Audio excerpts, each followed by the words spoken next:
Welcome, everyone. Um, Happy Thursday. Happy Black History Month. We're really glad that you're here.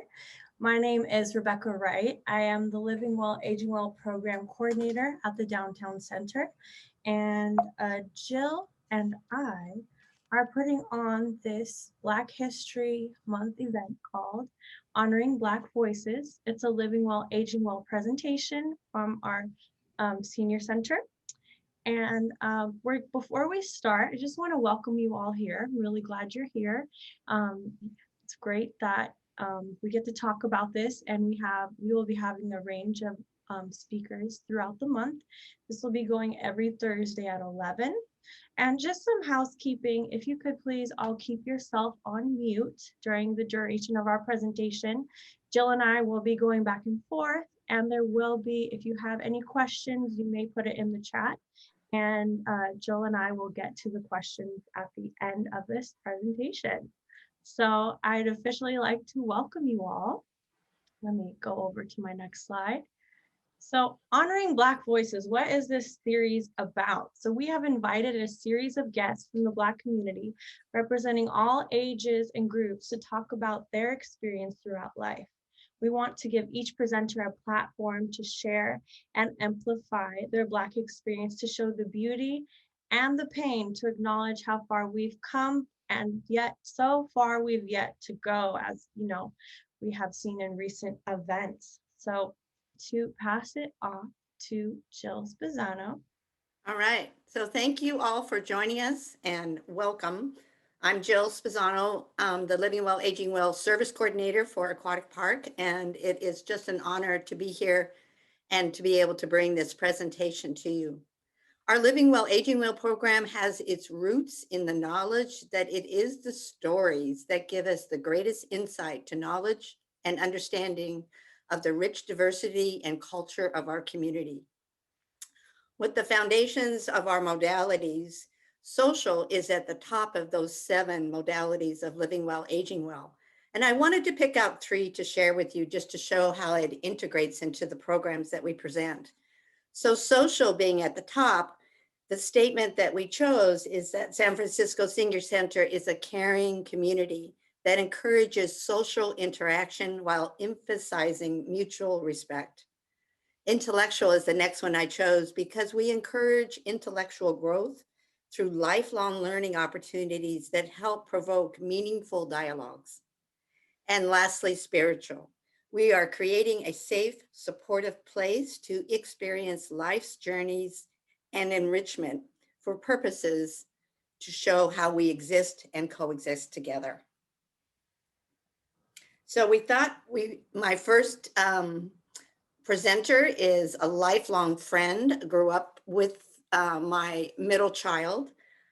She's in her mid 40s and she is doing the impossible, as we all are. So she is doing her business, teaching her children. So she gave us the gift of this beautiful little presentation that she videotaped for us. So this is Erika Jones. Hi, my name is Erika Jones, and I was asked by the lovely Jill Spezzano to give a little bit of an account of what it was like for me to grow up in San Francisco. A little bit of background. I was born in San Francisco in 1981. So my parents, who had one other son, I grew up with a brother and lots of family. My dad's family, his mother and father came to San Francisco in the early 40s, and my grandmother on my mom's mother, she came to San Francisco, I want to say in the 40s also, but she was from Arkansas. So both of them being from the South and coming to California, it just had a little bit something different to offer. Things weren't as tense racially. Things were seemed to be more equal opportunity available. And my grandfather came. He worked as a longshoreman and was able to support his family of 5 children and a wife, and bought a couple of properties in San Francisco, and was able to incur some generational wealth that way, which was quite an amazing thing back then. And so I grew up how it all ended up. It's so funny. My grandparents actually lived 5 blocks apart. So my dad's parents lived on Page at Fillmore and Webster, and my mom's mom lived at Page between Broderick and Baker. So you can imagine holidays growing up for me. We started off at one grandparent's house, ate until we couldn't walk anymore, and then we wobbled 5 blocks down the street to the other grandparents' house for more festivities and of course more food, because if you turned down the food it was an insult and we couldn't have that. But San Francisco to me is just home. It's I moved out of California with my family in the late 80s. We lived in Ohio for 18 months, which gave me a little taste of snow, and that was enough for me. It's so pretty when you're visiting, but living there is just, new snow is pretty, but old snow is just cold. It's just cold. It's lost its luster, and it's a little dirty too. I also moved to Southern California with my parents for a job opportunity when I was in middle school. And you know, it's just so funny that Southern California and Northern California are two completely different places, even though the state is big. And so it's almost like the mentality of the people, the way that they make you feel.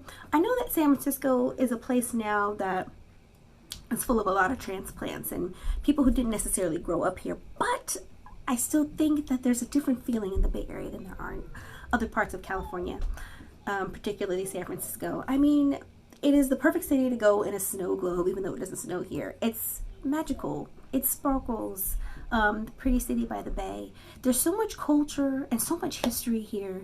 I just really appreciated growing up around a lot of it, even though when I was little I didn't even know what was really at my fingertips. It's when I grew up and went to college and kind of learned and studied about different things and different people who came out of San Francisco that enriched this area so much, from poetry to jazz to art and other types of music. It's really incredible and really a beautiful place to grow up. I think growing up here gave me kind of the embodying the presence of all of the energy that came out of San Francisco. I think that maybe what kind of pushed me toward the arts. I'm a visual artist. I'm a photographer, and I kind of discovered my love for that in high school. It was really a blessing to be able to have the equipment and the resources at my disposal to really delve into that. And I think being in San Francisco particularly, I never ran out of things to photograph. Even when I was just practicing, there was always somewhere to go, something to see, and it was amazing to see it again through the lens. It was almost like putting on another set of eyes and viewing it and through a different medium, and it was really special. As a kid, I spent a lot of time, like I say, with my grandparents in the Fillmore, because they were very much they were retired when we were younger, so they were always there to collect us after school, and when we got a little bit older, we got to experience some of the awesome Park and Recs department. I mean, I went to an after-school program that was 5 blocks away from my elementary school, and it was in Presidio Heights area because my mother worked at Children's Hospital. Now it's California Pacific Medical Center, and you know, it was walkable and just a warm, sunny neighborhood, and we were latchkey kids, and we played on the playground and had snacks, and in the summer we got to explore the city, and that's what I really loved about being in a Parks and Rec program, because it was affordable for my parents. We were taken care of all day, but we got to go out into, you know, Golden Gate Park and kind of explore that, or, you know, Julius Kahn Playground for maybe like a track and field day. We got to go to see the movies. We got to go hang out at the beach, and sometimes we got on buses and we ventured out a little bit further into the Bay Area and had fun at amusement parks like Great America and the Santa Cruz Beach Boardwalk. Those were some big trips that we took, and it was just so fun. But always coming back to San Francisco, there's always so much to do, from hanging out in Japantown, and I remember going to seeing, we used to always go to the Kabuki movie theater and see the new releases, and movies were cheap, and bus fare was too. You could hop on a bus with your grandparents or with your parents or friends, and as you get a little bit older, you go out and exploring a little bit by yourself. You know, 7 by 7 miles doesn't seem like a whole lot of space, but And as you get older, it definitely does seem smaller. But as a kid, it was just vast, and you got to just explore and have a really good time. I know I say explore a lot, but we did. There always seemed to be something new, and even if it was something that you had seen before, there was always another perspective, another way to look at it that refreshed your eyes. I know I mentioned before that I'm a visual artist, and I think there are ever-changing, beautiful things that happen in San Francisco. There's an alley in the Mission that is commissioned by, artists can take a patch of the alley and create these beautiful murals, and they're ever-changing. I mean, how many other places have things like that? It's like a moving canvas that every time you go, you experience something different, a different piece of artwork, a different expression through another artist's eyes. And that alley is always there, but something new is always there. There's always a new way to see it. I appreciate San Francisco for giving me kind of a worldly view. I'm very accepting, I'm very open. I love different people, I love different cultures. The food. I think one of the things I appreciate the most about growing up in San Francisco is that it was some people like to use the term melting pot, but I like to use the term salad bowl, because you can pick out the carrots from the cucumbers and the tomatoes and the dressing and the different kinds of lettuces, because it's all so different, but it all works so well together. There's so much to experience, cuisine from cultures. People would come and create cultures around their neighborhood, and then you got to go in and experience it. Being from San Francisco, I feel like I feel more traveled than I actually am, because I've gotten to meet people and experience people from all over the world, their food, their culture, their cultural celebrations. I feel that's a real gift and is definitely a big part of who I am. And I'm just appreciative of growing up in this beautiful place. And I live in Richmond, California now with my kids, and my husband is from San Francisco also. And we oftentimes talk about, gosh, how do we make sure that they're from San Francisco? They're definitely from the Bay Area, but we want them to know the cultural reference and what it's like to be from the 7x7. And they probably won't have that experience, but they have us, and we take them into the city often. Our church is in San Francisco, and so we try to keep that connection going, and we hope to for generations to come. That's amazing. So just to share a little background about Erika, is that she, like I said, we've known her family since she was about 5. And we've had the privilege of just being and watching her and her family grow. When I sent her a thank you for this gift of this moment, because she is teaching her children as we speak, I sent her one of the beautiful black and white photos that were so wonderfully gifted from John and Ann at the center to thank her. And this captures San Francisco in a nutshell, which she said, when I was at university, that's who I studied. I studied John Koons. So it is this rich diversity and this interconnection that is so amazing in the city. One of the things, Erika, I have a story where it shows also that, the difficulty for these moments in our times, in our lifetime, we share with other family members, and how supportive her family are, that her mother and father, her grandfather and grandmother were in that close proximity. But they had experiences as well where her oldest brother, who was walking from Lick to go check on one of the grandmothers who was in a senior housing, and was actually picked up by the police, and they had to call her mom, who was working at the hospital, to come and get Joey. So these moments are the ones that we need to keep revisiting. So I hope you enjoyed Erika's moment. She is a delightful photographer. And speaking of photography, it really helps us to go into the next part of our presentation. We wanted to share this wonderful gift that we received from John Koons, tell you a little bit about who he is. And the gift came from John and Ann, where they left us with a number of wonderful photography big, huge black and whites of his original artwork. So if we want to start the PowerPoint for, this is John. And I wanted to give you a little bit of background because I think that one of the biggest things about culture and about sharing is to know the people that were there to share the moment and help to spread what was happening. So his images are now housed at the Tom and Ethel Bradley Center and are meant to document the people's history. They portray the people making history by struggling for workers' rights, for civil rights, and for social justice. Above all, they portray people that hoped for a better future for their country. He describes himself as a concerned photographer. John's images open an intimate window to the work of these anonymous history makers.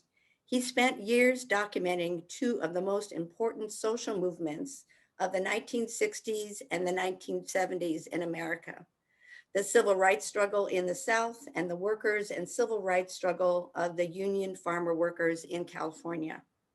In the late 1950s, John studied at the New York Institute of Photography, where he met and was inspired by Eugene Smith and Harold Feinstein.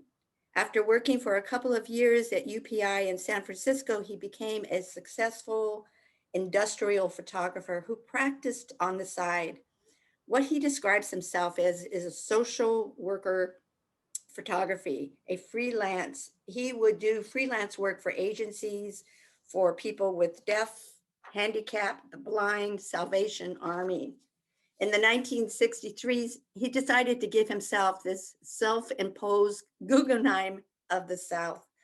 And as a prelude to the plan to visit the South, he traveled to the March on Washington, where he took photographs and the participants. Later, while he was in Birmingham, he photographed the aftermath of the 16th Street Baptist Church bombing that killed 4 girls.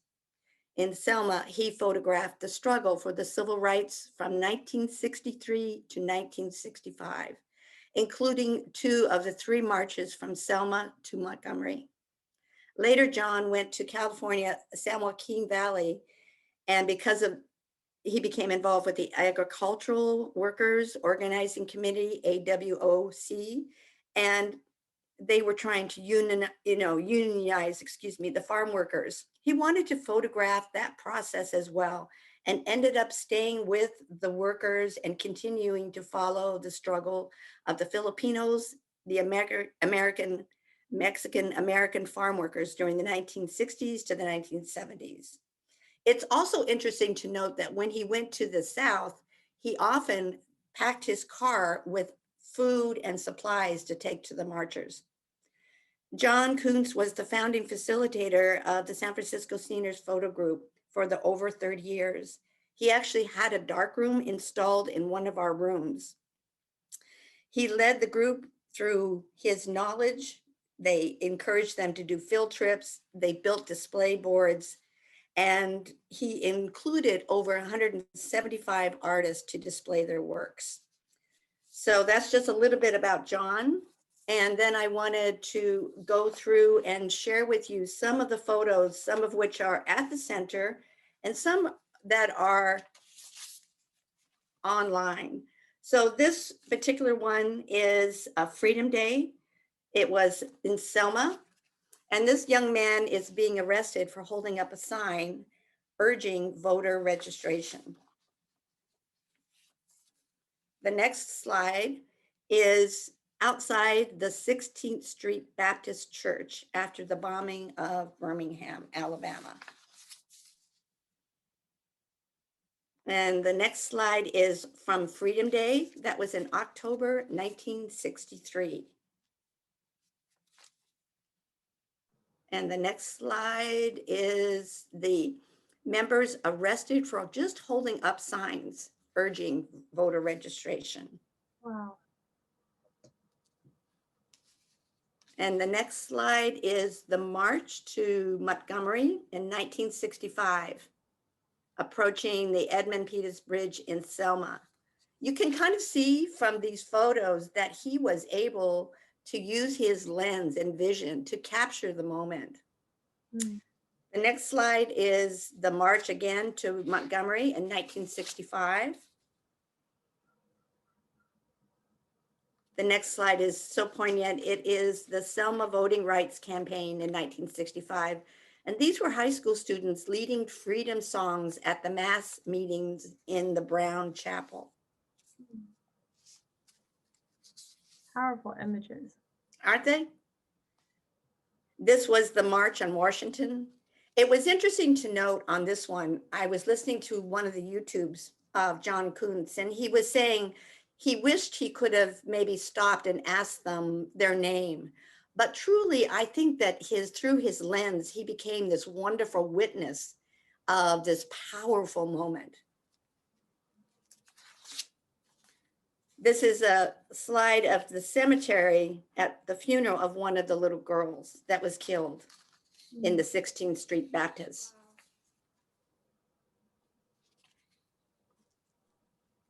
And then this one is also another march that he captured. And the last slide is one of the ones that I sent to Erika. And this is Martin Luther King Jr. It was taken during a meeting in a small Black church outside of Jackson, Mississippi in October 1964. Dr. King is smiling because Reverend Abernathy told a joke. And John said, rarely do you see a picture of Dr. King laughing. Mm. And if we keep this slide up, I wanted to share that there was a moment where some international students and people who were interested in senior housing, senior centers, and providing services came to the United States to do a tour of what we were doing in the United States. And when they came to San Francisco, they asked if they could do a tour of our center. We invited John back to be there with his exhibit in case anyone wanted any questions. And during the tour, it was a marvelous moment where a young Korean man, and I believe he was a program person from Korea, was just asking John, like, how did you become a photographer? And he said in sort of a joking way, but it was like, you know, my dad said I wasn't really doing well at university. Maybe it was time for me to go find something and do some good. And so that's where I went. And it was just this rich moment. And when the young man gazed at this particular photo, he just sort of leaned into this young man and said, yes, he didn't have much to smile about. So I think we don't get to see pictures. We hear so much of his wonderful speeches and of the marches, but this one captures that heart of Martin Luther King. So the next thing I wanted to do, I wanted to present and pull out some of his quotes and what they meant. So each of them represent a different part of community and listening. So this one is, our lives begin to end the day we become silent about things that matter. And this was about being quiet. And this is just a little timeline of Martin Luther King and some of the values that he talked about, which was acceptance, equality, nonviolence, having a voice. So on education, he thought the function of education is to teach one to think intensely and to think critically. Intelligence plus character, that is the goal of true education. When he called on standing up for what's right, the ultimate measure of a man is not where he stands in the moments of comfort and convenience, but where he stands in times of challenges and controversy. On community, wherever affects one directly, affects all indirectly. I can never be what I thought to be until you are what you ought to be. This is an interrelated structure of reality. That's just so rich. Very right. On what good people stay silent, history will have to record what the greatest tragedy of this period of social transition was not the strident clamor of the bad people, but the appalling silence of the good people. And I think that speaks directly to what's happening now. The more of us that speak and join, the more powerful that we can have an impact on what's happening. On helping others, life's most persistent and urgent question is, what are you doing for others? Sometimes we think that we need to go across the continents to do good. And sometimes we simply need to look in our own neighborhood, in our own apartment, or in our own city. On bitterness, never succumb to the temptation of bitterness. What an open heart he had. On speaking up, our lives begin to end the day we become silent about things that matter. And I think that the voices that we're hearing today speaks directly to that. On justice, the moral arc of the universe blends, it bends at the elbow of justice. I mean, that is just goes right to my heart. On war, the past is prophetic. It is what that in that it asserts loudly that wars are a poor chisel for carving out our peaceful tomorrows. And I think that is the hope that we all feel as we go forward. The beautiful quote.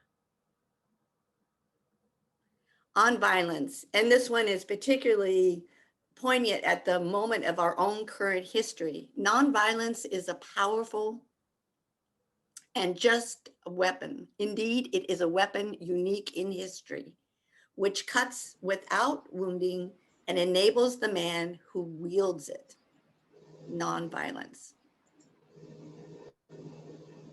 On staying neutral, the hottest place in hell is reserved for those who remain neutral in times of great moral conflict.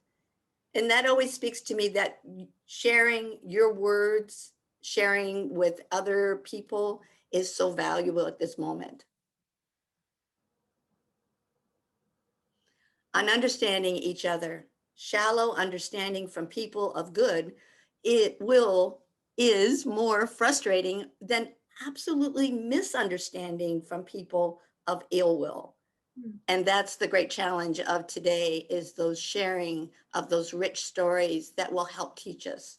Now I want to talk about the speakers we will be having in the next coming weeks. So next week, at the same time at 11 will be Michaela Benson, and she is one of my lifelong dear friends, just as Jill said Erika has been a family friend.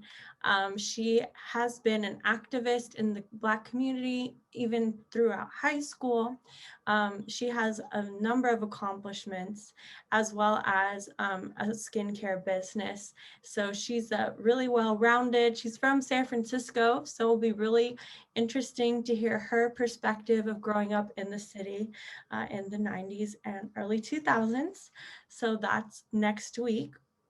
And as we touched this briefly earlier, but we want to support everyone who comes and who gives their time or who sends videos for their presentation. So just a little bit more background on Erika. This is her photography business. I will put this in the chat. If you are looking for a photographer or interested in seeing some of her works or prints or supporting her business, you can do that. This is her photography page. It is very professional. She mentioned in her video that she is a visual artist, and these works definitely second that. So I want to just throw that out there. So let me go back to our PowerPoint. So yes, Michaela Benson will be next week. So we just want to thank you for coming to this presentation from the San Francisco Senior Center. if you want, you can learn more about us at sfsenior.org. That's our website. And if you have any questions for Jill or myself, you may email us. We are always checking our inboxes. So that is the end of this portion of the presentation. Now we want to open up for questions and dialogue, as we mentioned in the beginning of this panel, that we will have a time for questions and just dialogue. So now we're going to open the floor up to that. I just want to jump in quickly and say this has been such a great last 35 minutes, you guys. I'm so excited that we're putting this series on. Thanks, Rebecca and Jill, so much. You could say that this year, Black History Month is more important and significant than any other. But then again, I feel like we say that every single year. So I'm glad that we're doing our part, and there's a lot more work to be done. So thanks for joining. Thank you, Crystal.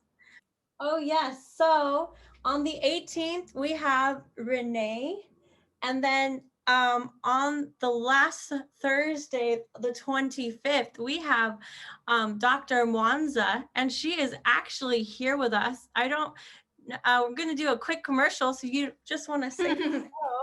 I spotlighted you for everyone, so we're excited to hear from you. Is there anything you'd like to say? I'm looking forward to doing this and listening to them and you guys talking about his photos of Martin Luther King. And I was raised in San Francisco from age 10 and being born in Jim Crow and coming to California, that was a whole nother experience. And just to relive some of the places that she talked about. I lived all over the city, so I had a list too long to add to the chat list. But I'm actually going to talk about a time that happened in San Francisco when there was a lot of African American founded and ran community theaters and a performing arts group. And I was a part of that. And I feel it's a story that has not been told. There's so many people that came through during that time that are totally unsung and people don't know about. And it was most of it was done right there in the Fillmore district. Wow. Victoria Hill. It's like I said, I lived all over the city. I went to George Washington High, Raphael Elementary, and Benjamin Franklin Junior High. So I really was a product of the city. I went out to San Francisco State City College, you name it. So, but during this period of time that actually for me started in the late 50s and being a part of that, when on my day, I'm going to share some photographs and things that I've collected over the years and tell you about some people who are still alive and well and actually operating, doing stuff until still teaching in San Francisco. Wow, beautiful. We can't wait. We're really excited to have you and so glad that you're here. And then I think Renee is going to share, she is curating an art gallery. So part of her presentation will be some artwork, and I haven't seen it yet, but I'm very excited. So thank you so much, Mwanza, for being here and being a part of this. Thank you for having me. It was my honor and pleasure to be here. And I really wanted to see about what it was all about. Since I'm going to be a participant, I thought I'd be remiss if I didn't sit in on this Zoom. So I'll be in on the next two as well. Yay! Well, thank you, everyone. Jill and I will stay back if you have any more questions. But other than that, have a wonderful weekend. And thank you all for coming. Thank you. Thank you. Yay, very good. Bye, everyone.